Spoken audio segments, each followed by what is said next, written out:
के बाद मिलादुन नबी की जुलूस को निकालेंगे। हमारा यह फैसला आरएसएस और कांग्रेस को उनके नापाक अज़ाइम पर पानी फेर दिया और यही फैसले की मिसाल पूरे भारत में ली गई और तमाम मुल्क में सब ने फैसला लिया कि उस दिन गणेश का जुलूस है, हमारे दीगर अपनाए वतन के लोगों का मजहबी जुलूस है। हम उसी तरह फैसले को अपनाया गया।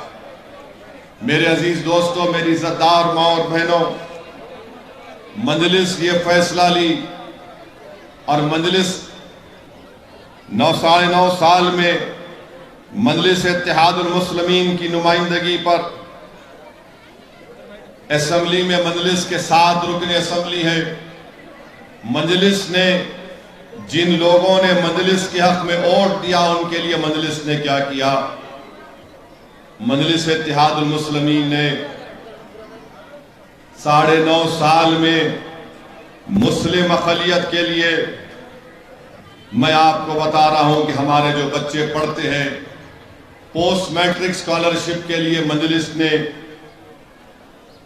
14,27,714 मुस्लिम अक़लियत के बच्चे बच्चियों को 475 करोड़ उनको पोस्ट मैट्रिक स्कॉलरशिप में पैसे मजलिस ने दिलवाए। ये थाली मारने के लिए नहीं कह रहा हूं मैं, आपको फैसला क्यों लिया गया बताने के लिए। बच्चों की ट्यूशन फीस देना था 10,01,560 मुस्लिम बच्चे और बच्चियों को 1,745 करोड़ रुपये, ये 10,01,560 बच्चे और बच्चियों में दिए गए 9.5 साल में। ये मजलिस ने करवाया, गवर्नमेंट के पैसों से करवाया। फिर सीएम चीफ मिनिस्टर की ओवरसीज स्कॉलरशिप है। मुस्लिम अक़लियत के बेटे और बेटियां लंदन, अमेरिका, ऑस्ट्रेलिया, न्यूजीलैंड में 2 साल का मास्टर्स कोर्स कर रही हैं। आपको जानकर खुशी होगी कि उन लोगों को 490 ऐसे बच्चे हैं गरीबों के, गरीब खानदान के, उनका वालिद ऑटो चलाता है, माँ तरकारी की दुकान चलाती है, या फिर माँ कोई सिलवाई मशीन अपने लेकर कमाती है। ऐसे गरीब खानदान के बच्चे 490 बच्चे बाहर की यूनिवर्सिटी में पढ़ रहे हैं। उनकी फीस हमने दिलाई, स्कॉलरशिप कितनी दिलाई? 490 को 3,000। कितने बच्चों को फायदा हुआ? माफ करना, 3,224 बच्चों को फायदा हुआ, बेटियों को। और फीस जो दी गई 490 करोड़ रुपये। आप सोचो थोड़ी देर के लिए कि 3,224 हमारी बेटियां और बेटे, उनको 490 करोड़ बाहर पढ़ रहे उनको दिलाए गए। मजलिस ने गवर्नमेंट को बोलकर मुसलमान बच्चे और बच्चियों के लिए रेजिडेंशियल स्कूल अलहदा खोला। कितने खोले? 3,065 स्कूल खोले गए आज की तारीख में। 3,060 का खर्चा आया, 130 स्कूल चल रहे हैं। कितने गरीबों के बच्चे और बच्चियां पढ़ रहे हैं उसमें 1,30,000 मुस्लिम अक़लियत की बेटियां और बेटे पढ़ रहे हैं। 6ठी जमात से 12वीं जमात तक रहना फ्री, खाना फ्री, कपड़े फ्री और बेहतरीन तालीम। 80,000 हमारे बेटे और बेटियां पढ़ के निकल गए और उसमें खर्चा आया 3,065 करोड़ रुपये। गवर्नमेंट के पैसे मजलिस ने खर्चा करवाए। फिर इमाम और मौज़न की तनख्वाह, शादी मुबारक है, हमारी बहनों को बताना चाह रहा हूं। शादी मुबारक में 2,338 हमारी बेटियों की शादी में पैसे दिए गए। कितने? 2,338 करोड़ रुपये दिए गए। और बेनिफिशियरी कितने थे? कितने औरतों को मिला? हमारी बेटियों को मिला 2,75,225 हमारी बेटियों की शादियां मजलिस ने करवाई गवर्नमेंट के पैसों से। फिर इमाम मौसम है, 316 करोड़ 17,000 इमाम मौजन को तनख्वाह दी जा रही है। 316 करोड़ खर्चा किए गए। ये मजलिस की नुमाइंदगी पर हुकूमत तेलंगाना ने किया। 1 लाख की माइनॉरिटी की स्कीम, 33,545 गरीब मुसलमानों को 1 लाख रुपए दिए गए। कितने पैसे उसमें खर्चा हुए? 278 करोड़। ये मजलिस ने काम करवाया। अब आप आ जाइए, जल आपकी महेश्वरम के असेंबली हलके में मजलिस ने क्या किया, वो रिकॉर्ड भी मैं आपके सामने रख देता हूं। महेश्वरम के असेंबली हलके में पोस्ट मैट्रिक स्कॉलरशिप कितने बच्चों को मजलिस ने दिलवाई? महेश्वरम में मुस्लिम अकलियत के 6,744। कितने पैसे खर्चा किए गए? 202 करोड़ 30 लाख रुपए। फिर उनकी ट्यूशन फीस देना था। कितने मजलिस ने फायदा पहुंचाया बच्चे बच्चियों को? महेश्वरम के खाली 5,585। कितने पैसे मजलिस ने दिलाए उनकी तालीम के लिए? ट्यूशन फी के रियम्बर्समेंट में 6 करोड़ 47 लाख रुपए सिर्फ महेश्वरम के। चीफ मिनिस्टर की ओर से स्कॉलरशिप में महेश्वरम के कितने बच्चे लंदन अमेरिका में पढ़ रहे? 13 बच्चे। उनकी कितनी फीस दी गई? 2 करोड़ 56 लाख रुपए। महेश्वरम में कितने शादी मुबारक में हमारी बेटियों की शादियां हुई? गवर्नमेंट के पैसे कितनों को दिलाए गए? 4,699 बेटियों की महेश्वरम में शादी मुबारक में चेक दिया गया। कितने पैसे दिए गए? 37 करोड़ 84 लाख रुपए ये महेश्वरम के हैं। 1 लाख माइनॉरिटी फाइनेंस कॉरपोरेशन के कितने पैसे महेश्वरम के मुस्लिम अकलियत को मिले? 191 लोगों को, और 1 करोड़ 91 लाख रुपए उनको मिले। टेमरिस के 2 स्कूल हैं महेश्वरम के असेंबली हल्के में। कितने बेटे बेटियां पढ़ रही हैं? 985। उसको चलाने के लिए अब तक कितना पैसा खर्चा कराया मजलिस ने गवर्नमेंट से?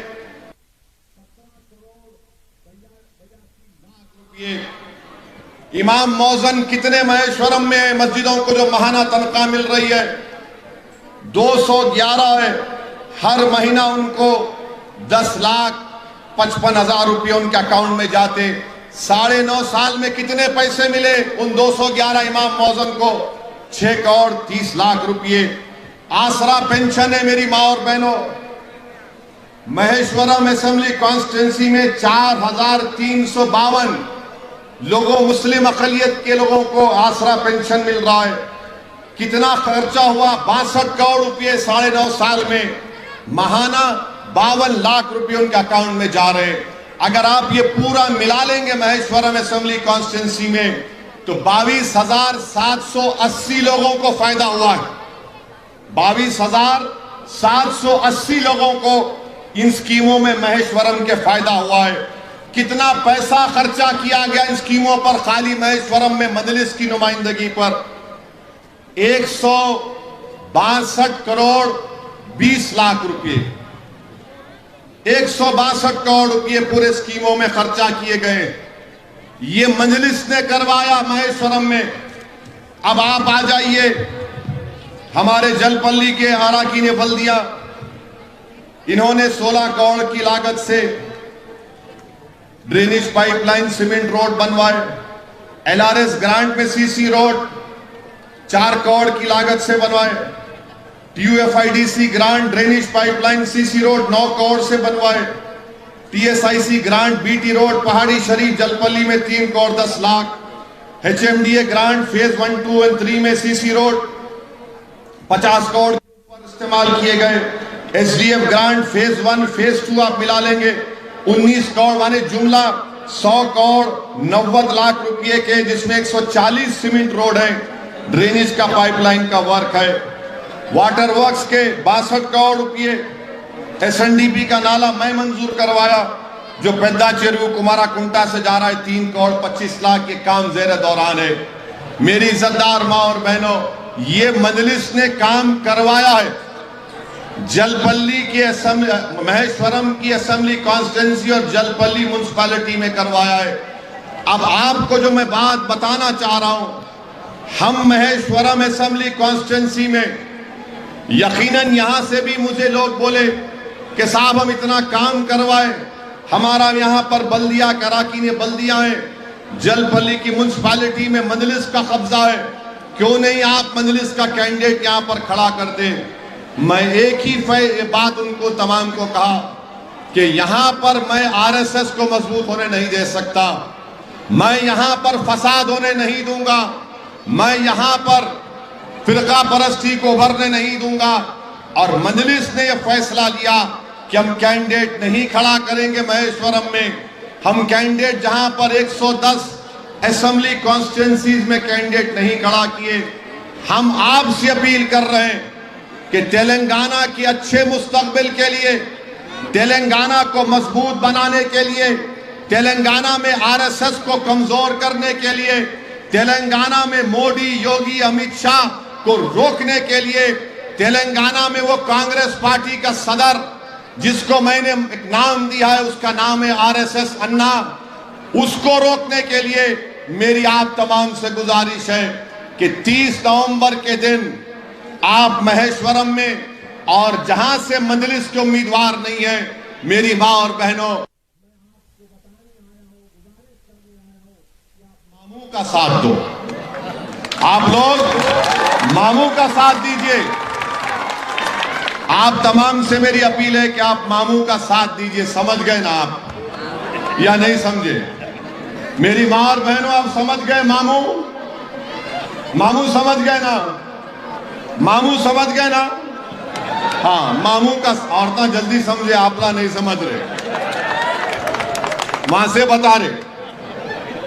तो मेरे इज्जतदार मां और बहनों, अब ये कांग्रेस पार्टी क्या कर रही है तेलंगाना में बताता हूं आपको। हम गोशा महल में मेरा उम्मीदवार नहीं है, वो बीजेपी के उम्मीदवार को हराना जरूरी है। राहुल गांधी, प्रियंका, इनकी बहन पूरा तेलंगाना फिर रहे, गोशा महल को नहीं जाते, गोशा महल को नहीं जाते, आरएसएस अन्ना भी नहीं जाते। कैंडिडेट कमजोर दे दिए, क्यों? क्योंकि उनको जिताना है बीजेपी को, आरएसएस को। तो आरएसएस बीजेपी अब क्या कर रही है? महेश्वरम में ये बीजेपी को जिताना चाहते हैं ताकि यहां पर मैडम की कामयाबी रुक जाए। नामपल्ली में बीजेपी आरएसएस कांग्रेस के लिए काम कर रही है ताकि हमारे माजिद की कामयाबी को रोका जा सके। मगर इंशाअल्लाह ताला नामपल्ली में मजलिस जीतेगी इंशाअल्लाह ताला। लिख के रख लो आरएसएस वालों। फिर निजामाबाद टाउन में मजलिस के 16 कॉर्पोरेटर, डिप्टी मेयर है, मैं कैंडिडेट नहीं खड़ा करा।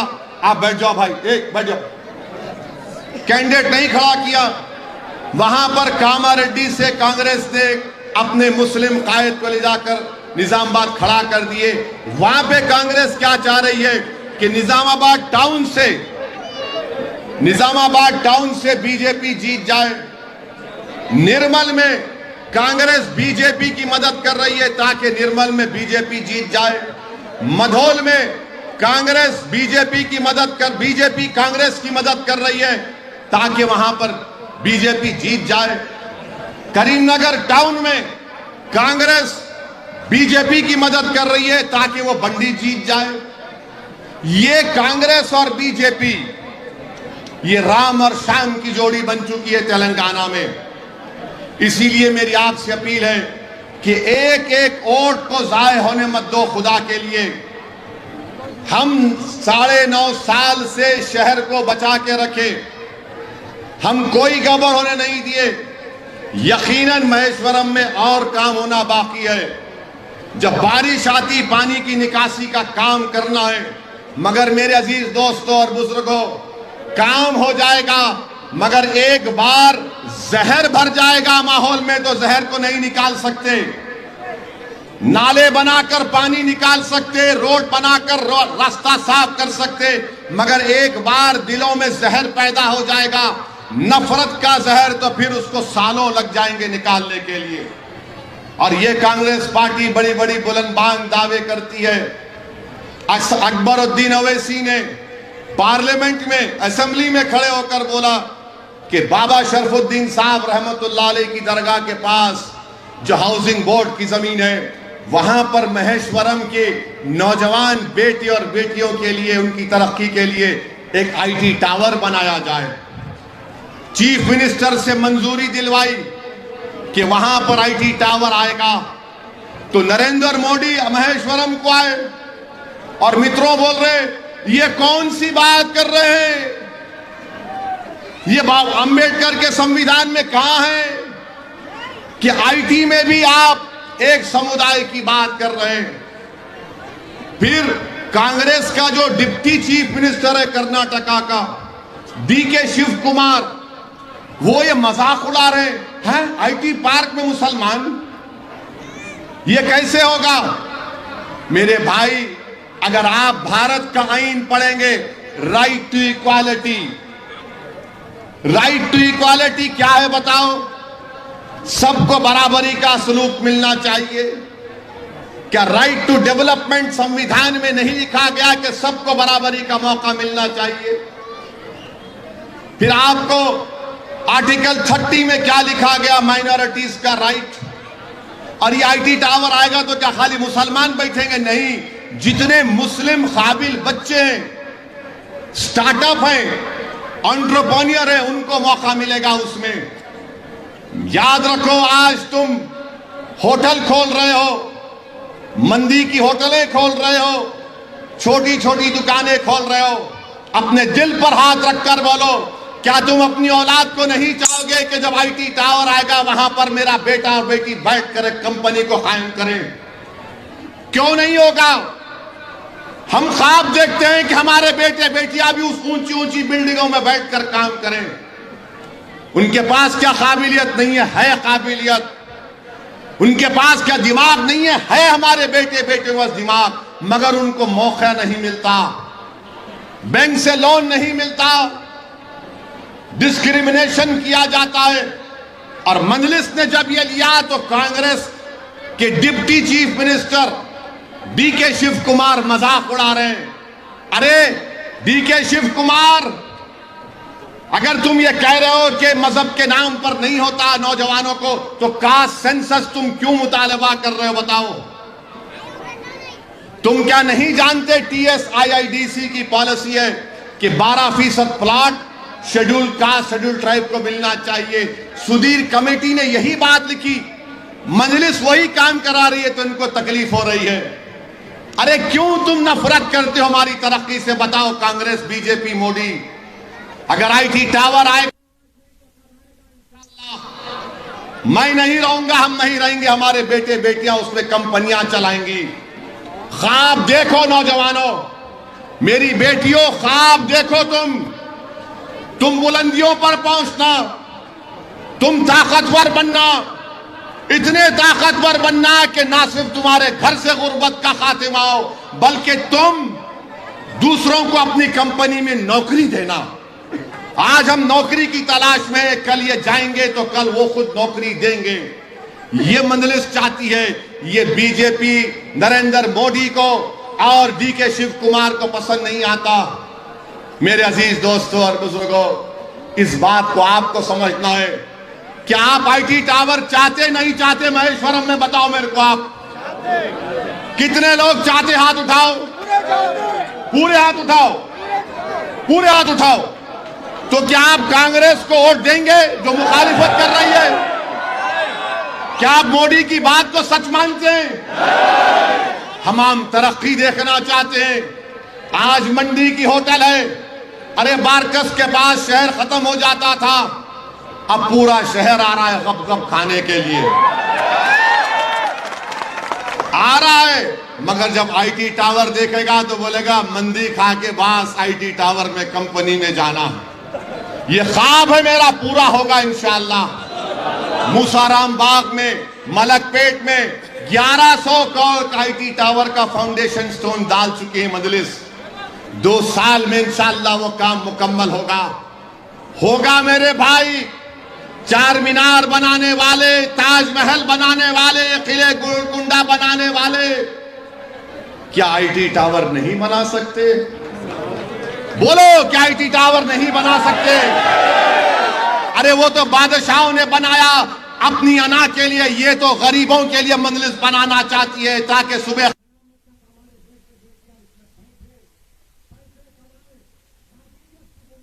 कंपनियां चलाएं।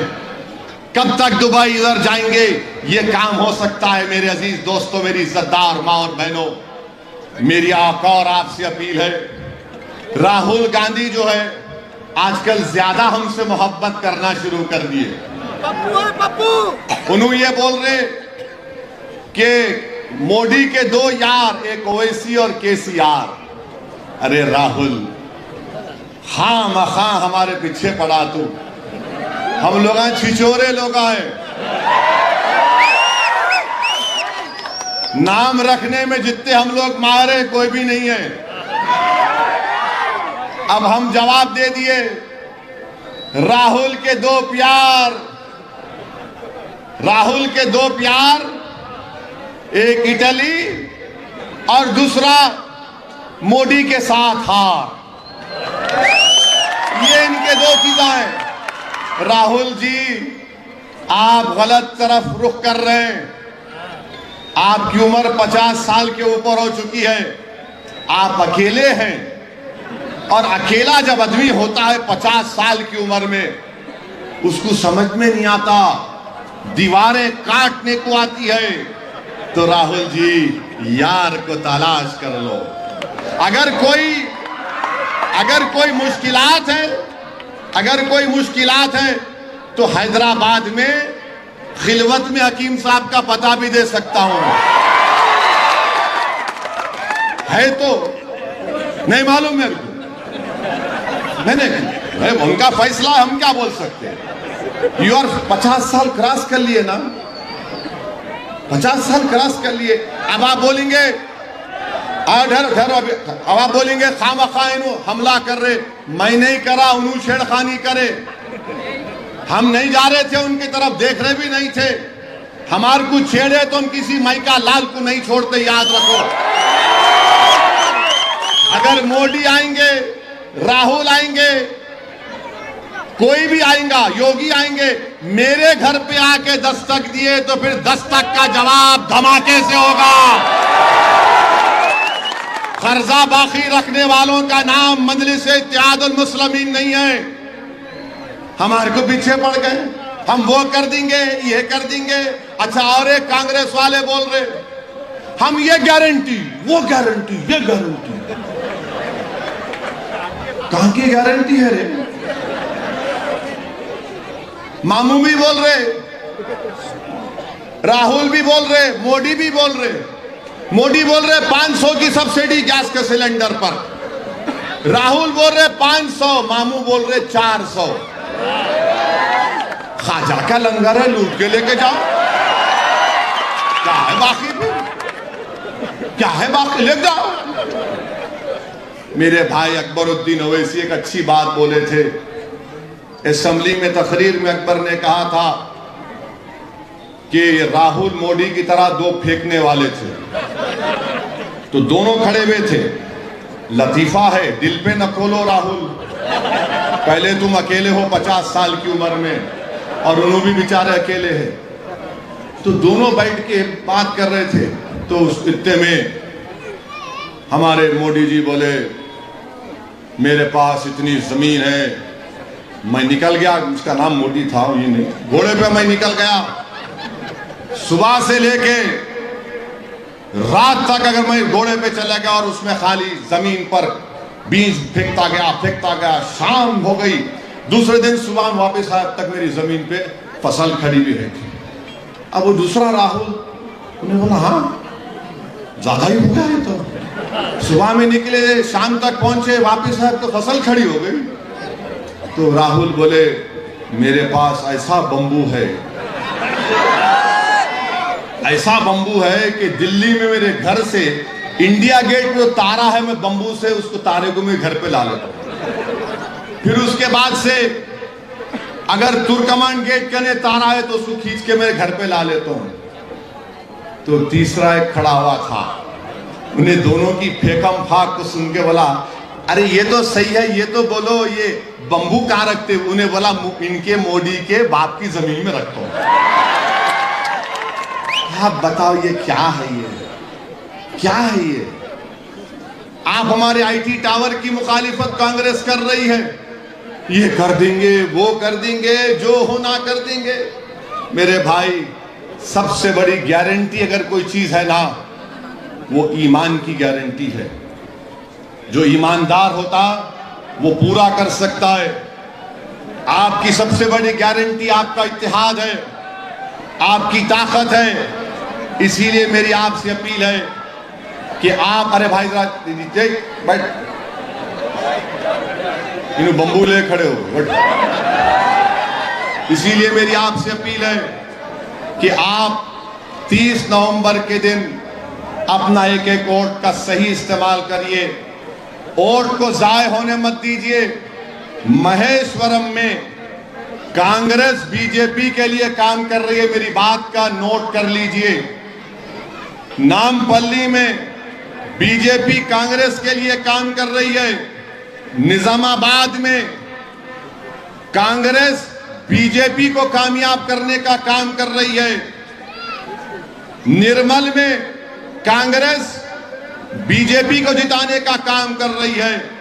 करीमनगर में कांग्रेस बीजेपी को जिताने का काम कर रही है।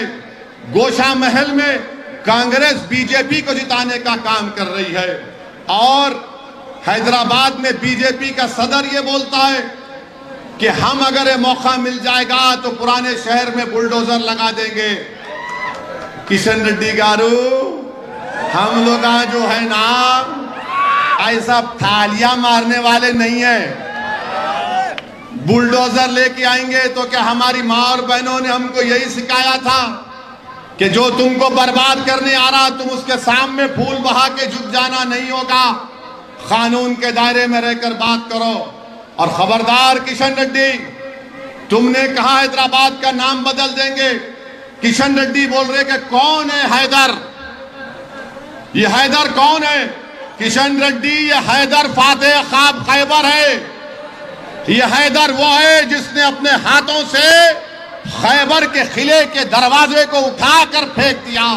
ये हैदर वो है जो इल्म का दरवाजा है किशन रेड्डी। ये हैदर वो है किशन रेड्डी जिसको उसकी जिंदगी में जन्नत की बशारत दी गई। किशन रेड्डी हैदर वो है जिसके दोनों बेटे जन्नत के शहजादे हैं। अरे हैदर वो है जिसके ताल्लुक से आका ने फरमाया कि अली मुझसे है, मैं अली से हूं। ये हैदर है किशन रेड्डी। तुमने कह दिया ना हैदर कौन है। अब तैयार हो जाओ, सरजमीन हैदराबाद तुमको बताएगा कि हैदर के गुलाम अब क्या करेंगे कांग्रेस और बीजेपी के साथ। तो आप तमाम से मेरी अपील है, 30 नवंबर के दिन आप लोग मामू का साथ देंगे, मामू का साथ देंगे मेरी माँ और बहनों, मामू का साथ देंगे, मैडम का साथ देंगे। तो हाथा उठा के मेरे साथ नारा लगाइए, हैदराबाद, हैदराबाद, हैदराबाद, आरएसएस मुर्दाबाद, आरएसएस मुर्दाबाद। अस्सलाम वालेकुम व रहमतुल्लाहि व बरकातहू।